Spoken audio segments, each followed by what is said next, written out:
ఏం చేసామంటే 4 పాయింట్స్ చెప్పుకున్నాం కదండి. ఈరోజు 5th పాయింట్ నుంచి చెప్పుకుందాం. ఎడ్గర్ డేల్ విద్యాభ్యాసన దీని శంకులో 5th పాయింట్ చెప్తాం.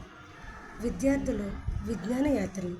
విద్యార్థులకు తాము తరగతి గదిలో నేర్చుకున్న అంశాల పట్ల అదనపు అధ్యయనం జరపడానికి వారిని నిర్ధారిత ప్రదేశాలకు తీసుకొని వెళ్ళడం జరుగుతుంది. ఈ యాత్రకు నిర్దిష్ట లక్ష్యాలు, ప్రణాళికలు ఉంటాయి. ఉదాహరణ, బిర్లా ప్లానిటోరియం సందర్శించడం, మ్యూజియం సందర్శించడం, చారిత్రక ప్రదేశాలు సందర్శించడం, విద్యుత్ ఉత్పత్తి క్షేత్రాలను సందర్శించడం. అలాగే 6th పాయింట్ వచ్చేటప్పటికి ప్రదర్శన వస్తువులు. వివిధ రకాలైన ప్రదర్శనల్లో ప్రదర్శించే వస్తువులను ప్రదర్శితాలు అంటారు. ప్రదర్శన వస్తువులను ఒక ఆలోచనను అర్థవంతమైన రీతిలో చూపడానికి ఉపయోగిస్తారు.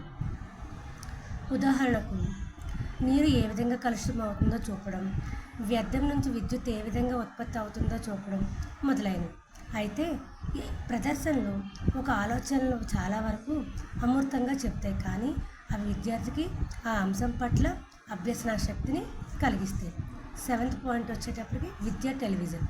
విద్యార్థులకు టెలివిజన్లో ప్రసారమయ్యే విద్యా కార్యక్రమాలను చూపించడం ద్వారా ఒక విషయంపై అదనపు అధ్యయనం జరిగేలా చూడడం లేదా ఒక భావనకు సంబంధించి సమగ్ర అవగాహన కల్పించడం కోసం విద్యా టెలివిజన్ ఉపయోగపడుతుంది. ఉదాహరణ, టెలిస్కూల్ ప్రసారాలు, మన టీవీ కార్యక్రమాలు మొదలైనవి. ఇప్పుడు కూడా ఉన్నాయండి.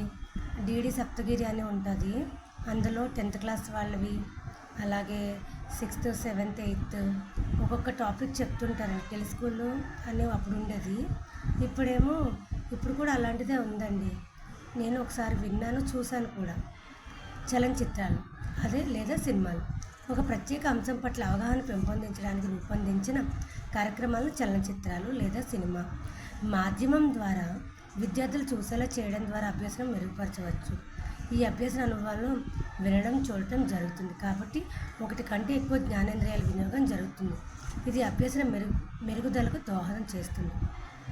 నెక్స్ట్ 9th పాయింట్ రికార్డింగ్లు, స్థిర చిత్రాలు, రేడియో. ఒక విషయ అవగాహనకు మనం కొన్నిసార్లు ముందే రికార్డ్ చేసిన మాటలను, రేడియో పాఠాలను వినియోగిస్తుంది. వీటిలో శ్రవణం మాత్రమే జరుగుతుంది. అయితే ఈ స్థాయిలోనే ఉండే స్థిర చిత్రాలు చూడడం అనే ప్రక్రియకు దోహదం చేస్తాయి. ఉదాహరణ, టేప్ రికార్డు పాటలు, కంప్యూటర్లో రికార్డ్ చేసిన పాఠాలు. దృశ్య సంకేతాలు. మనం ఏదైనా భాషను ఆ భాషలో ఉపయోగించే అక్షరాలను గుర్తించడం ద్వారా చదవగలుగుతాం. ఇక్కడ అక్షరాలు అనేవి దృశ్య సంకేతంగా చెప్పవచ్చు. ఇదే విధంగా ఒక విషయాన్ని చెప్పడానికి ఎన్నో రకాలైన దృశ్య సంకేతాలను మనం ఉపయోగిస్తాం.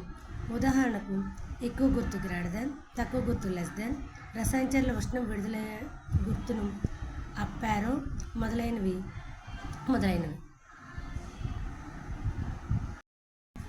11th వన్ శాబ్దిక సంకేతాలు. మనం ఒకరు మాట్లాడేది వినాలంటే వారు ఉపయోగించే భాషలోని పదాలను, వాటికి సంబంధించిన శబ్దాలను గుర్తించగలగాలి. ఈ విధంగా ఒక భాషలో అక్షరాన్ని ఉచ్చరించడానికి ఒక నిర్దిష్టమైన శబ్దం ఉంటుంది. దీన్నే మనం శాబ్దిక సంకేతాలు అంటాం. మనం వినడం ద్వారా ఎన్నో విషయాలను నేర్చుకుంటాం. ఉపాధ్యాయుడిగా ఒక బోధన వ్యూహాన్ని ఎన్నుకునేటప్పుడు బోధనాంశం స్వభావాన్ని బట్టి సరైన అభ్యసన అనుభవాన్ని ఎన్నుకోవాలి. బోధనలో ఒకటి కంటే ఎక్కువ అభ్యసన అనుభవాలను ఉపయోగించినప్పుడే అభ్యాసం ఫలప్రదం అవుతుంది. ఎడ్గర్ డేల్ అభ్యాస అనుభవ శంకులో ఉండే విభిన్నమైన అభ్యాస అనుభవాలకు చోటు ఉండేలా పాఠ్య ప్రణాళిక, పాఠ్యక్రమం ఉండాలి. NCF 2005 ఈ విషయంలో విద్యార్థి పనిచేస్తూ స్వీయ జ్ఞాన నిర్మాణం చేయాలని సూచిస్తుంది.